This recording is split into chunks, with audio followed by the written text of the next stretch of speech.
Buongiorno, benvenuti in questo video. Oggi vedremo come pulire una bilancia. Questo vale per qualsiasi modello di bilancia. Qui abbiamo una GPU, una AP Color, comunque è valido per qualsiasi altro modello della Elmac.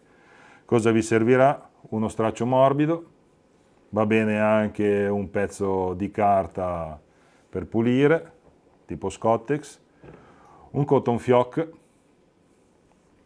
un detergente generico per superfici, quelli normalmente in commercio, non troppo aggressivo, dell'alcol con cui imberremo questo cotton fioc per poi pulire la testina.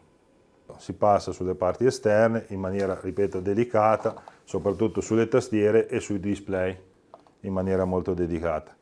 Sulle bilance si può togliere il piatto, è buona norma pulire anche la parte sottostante. Se in questi modelli di bilancia trovate questo coperchio aperto, chiudetelo. La parte più importante è la testina di stampa della bilancia, che durante l'uso, soprattutto con carte con colla, carta termica adesiva o etichette, accumula colla e quindi per una buona resa di stampa bisogna manutenerla pulendola. Come si fa? Chiaramente si toglie la carta,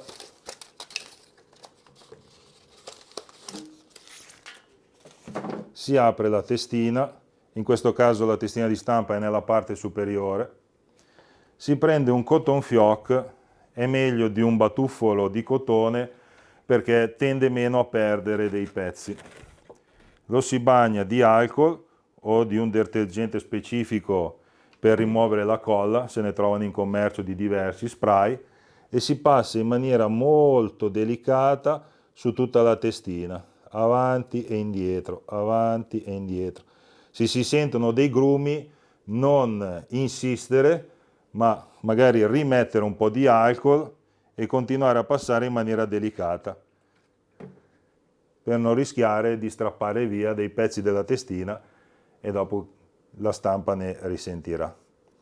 Una volta fatto questo, se si vuole asciugare l'alcol, perché chiaramente le prime stampe potrebbero venire sbiadite perché la testina è bagnata di alcol, si prende un pezzo della sua carta e lo si passa in modo tale da asciugare la testina e la bilancia è pronta per tornare a lavorare.